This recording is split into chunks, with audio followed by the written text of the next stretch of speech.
for all of the damage, the outright devastation this clown has wrought upon Marvel Comics. Every single thing he touches, he breaks. He broke the Avengers. He broke Wolverine. He broke Thor.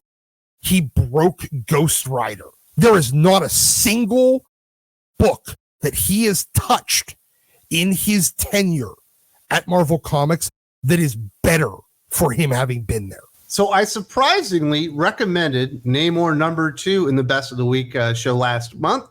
I enjoyed the first issue enough, and I thought Jason Aaron was doing some good things, but I always knew in the back of my mind that he was going to fuck it up, because this was him promising that he was going to give Namor the Punisher treatment, and that starts in earnest this week with Namor #3. Jason Aaron, Alex Lins, Paul Davidson, I believe, are on this one, and obviously we need to talk to Doc about this. What do you hire Jason Aaron for at Marvel these days? To utterly and completely destroy the foundational aspects of a character to the point where they are unsalvageable, and now you just have a new character wearing the old character's name. I don't understand what Namor has done to turn him off to him so much that he needed to go back and retcon everything about him and make him a murderous bastard. He's not like some fucking Nazi poster boy Aryan guy, but he's a white guy that rules over a bunch of people of color because they're blue. So that's probably why. Same reason he did to Thor then.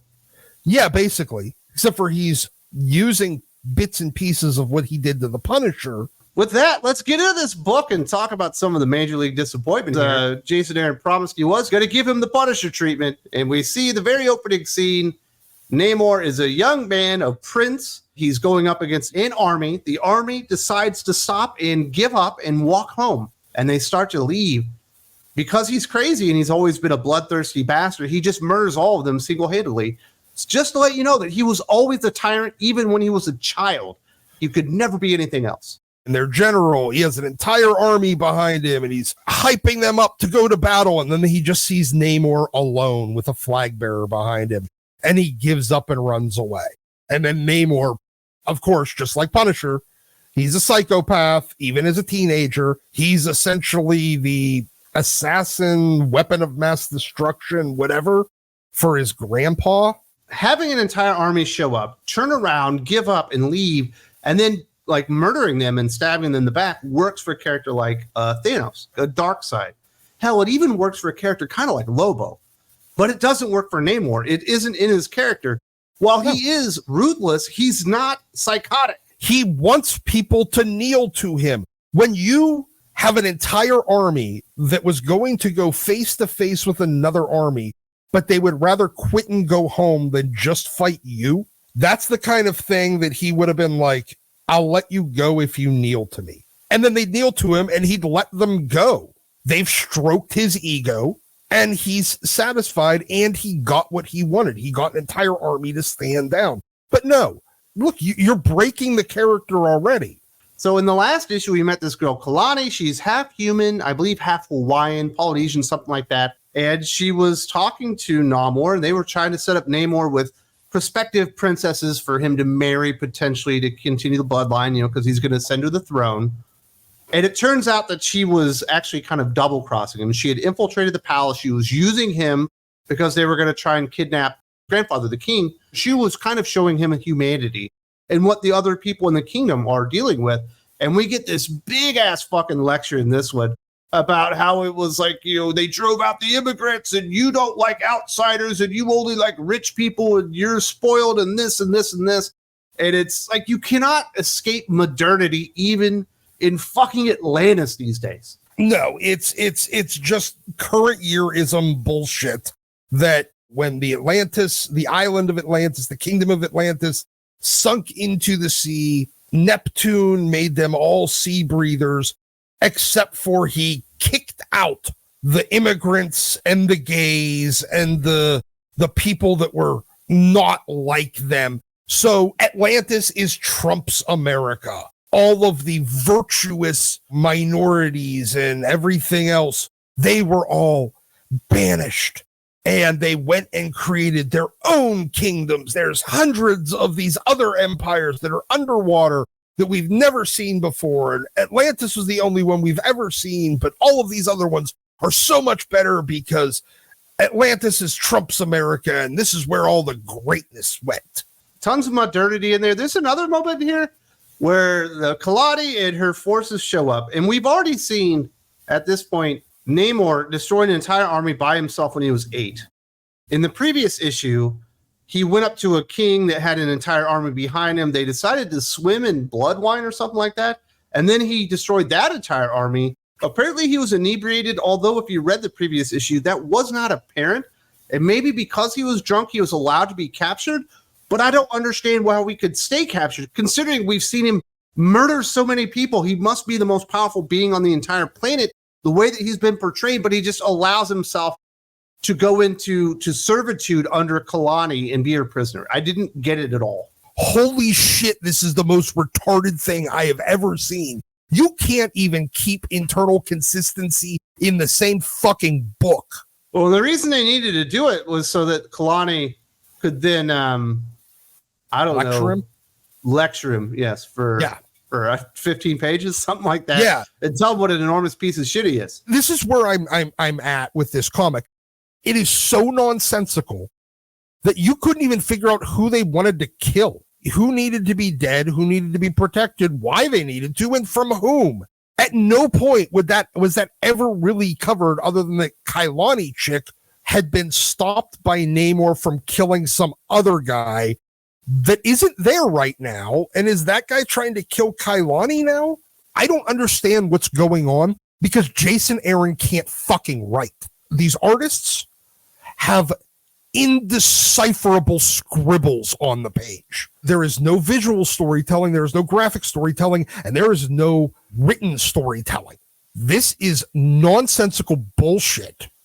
We do another flashback, and I guess Namor was feeling alienated, and he would go out and try to find himself, and he ended up on a Scandinavian boat, found a nice little bunk there. He was a stowaway. And it turns out that they accidentally caught some mermen that were looking for him, and he went and murdered all of them. And then he laid them all to rest, and then talked about what terrible people the humans were, the air breathers. So he murdered some more people because he needed to murder lots of people when he was 8 years old. The fishermen that he thought were such great people want to taxidermy a bunch of blue guys. Like, if you're going to taxidermy them, you don't also just start randomly stabbing them. Hack him into pieces. Yes, you don't hack them into pieces. You can't taxidermy that. So Namor kills them, and he gives the other Atlanteans a proper sea burial where they get eaten up by crabs and sea lice. Then we get an inexplicable cameo from Stingray. Has Stingray been in the other issues? Yeah. He's the guy that released him in the beginning and told him that World War C is here. And only Namor can stop the Battle of Seven Kings. But he's not allowed to actually intervene for reasons. This just seems like bullshit. Yeah. It is all bullshit. But really the main purpose of the story and everything that's going on here is that Atlantis needs a true king, not Namor, because he's a psychopathic murderer. And everything that we've seen here certainly supports that claim that he's unworthy of the crowd. Another unworthy white male character, shocking for Jason Aaron. And that Kalani really needs to be the real king. She can't be the queen. She has to be the king of Atlantis. Yeah, I mean, the same reason that they made back during that X-Men disassembled era, they made Emma Frost into the Black King because she couldn't be the Black Queen. No, she needs to be a king. The same way that Valkyrie needs to be the king of Asgard. The main conflict for Namor over the years of the character is that he's half human, half Atlantean, and therefore he's an outcast from both Atlantis and humanity, although he's destined for the throne. Of course, Kalani is also half human, but that's not an issue for her because all the people outside of Atlantis just accept everyone for who they are. Therefore, that's why she should be the real king. Because she's brown. All of these metaphors that Jason Aaron is trying to put in here don't hold fucking water. Get him out of. I don't think he has a Namor story he wants to tell. I think they just hired him to fuck up Namor, and he's like, well, I fucked up the other characters. I turned them into childhood murderers. Yeah. I fucked up their motivations and all the things that made the character tick for so long. I just have to remove the core components of the character and they will be ruined. It doesn't matter if the story works. Yes, because that's what Jason Aaron does. He just pulls a bunch of the foundational blocks out of a character, lets everything collapse on top of it and be like, that's the new foundation. No, it's a collapsed series of blocks, you dumb fuck. And when we finish up, they're telling him the ancients are coming for you, because maybe that's the thing that's trying to, that's the reason why the ink in the water thing happened. It doesn't really make any sense, because at the next scene, Namor's just in a completely different place again, sitting down, kneeling, and a bunch of zombie fish are around him. And he has to go through like a butthole in the ground, and there's a giant fucking kraken looking thing that is, I guess, going to be the big bad. It looks like an underwater dinosaur. I'm so sick of him. I think I have a more serious hate boner for Jason Aaron than I even do Tinny Howard. I think that they are both absolutely blights on the comic industry, and that the entire industry would have been better for them never having gotten any work at all than I think anybody else. I can't think of we wouldn't have Gore the God Butcher, one of the truly classic Thor stories and the last one that we've ever gotten. I would give that up with in a fucking heartbeat for all of the damage, the outright devastation this clown has wrought upon Marvel Comics in his tenure there. Every single thing he touches, he breaks. He broke the Avengers. He broke the Punisher. He broke Wolverine. He broke Thor. He broke Ghost Rider. There is not a single book that he has touched in his tenure at Marvel Comics that is better for him having been there. All he's done is brought everything down to a new low, to a point where, hey, everything else feels like up.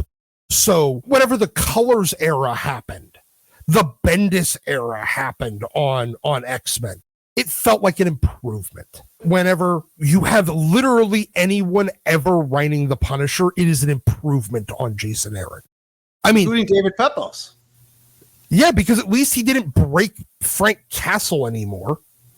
He just made dollar store Frank Castle in a different costume. All right, Doc. I feel some conflict in your voice. I feel the good inside you. I can see feel the dark inside of you. I feel like you're kind of leaning towards recommend on this book. I'm recommending you throw it into the fucking sun as well with Jason Aaron. I legitimately want this guy out of comics. Every single thing he touches, he breaks. He's a clown, and he is incompetent buffoon. I do apologize to anybody that said, you know what, Wes recommended Namor #2. I should put Namor on my pull list. I never said he was going to be good all the way through. In fact, I predicted that it would fall down rather quickly because he was trying to give the character the Punisher treatment. I don't hate the art or dislike the art to the degree that you do. I think there's some good components in there. There's some interesting designs in there. I do dislike the story almost as badly as you do, but I will give it a 2.5 out of 5, 5 out of 10, certainly a fail, but not amongst the worst things I've ever read. But it is really bad. Look, it's getting the same score that every single other thing that Jason Aaron does, 0, because it's not a comic book that actually touches any of the characters. It just breaks things. I don't give the guy that blows up a building the same credit or even rate him on the same scale that I do anybody that creates anything. Demolishers don't get credit. And Jason Aaron is nothing but a devastator. It's 4 Jason Aarons out of 5. So if you like things being completely irredeemable and unrecognizable when they're done, this comic's for you. If you actually liked Namor, build a time machine, go back, find the person that greenlit this, and punch them in the mouth. Those are Doc's feelings, and that is our review of Namor #3, an enormous disappointment and a huge step down from Namor #2. We saw this one coming up, but it is always Terrible when you actually get to see Jason Aaron at work when he really does what he does best, which is break everything in sight, ruin characters, origins, and all that kind of stuff. If you'd like the full review that went about 28 minutes in length, you do need to go to Think Critical Patreon, because we did have to edit this thing down. Doc was very fired up, very hot, and we do have to keep him a PG at least, or PG-13 here for YouTube. There's a link in the video description. Not only will you get the unedited version of the review, but you also get the unedited version of a conversation about Peter Parker and MJ never getting married. I hope to see you there really soon.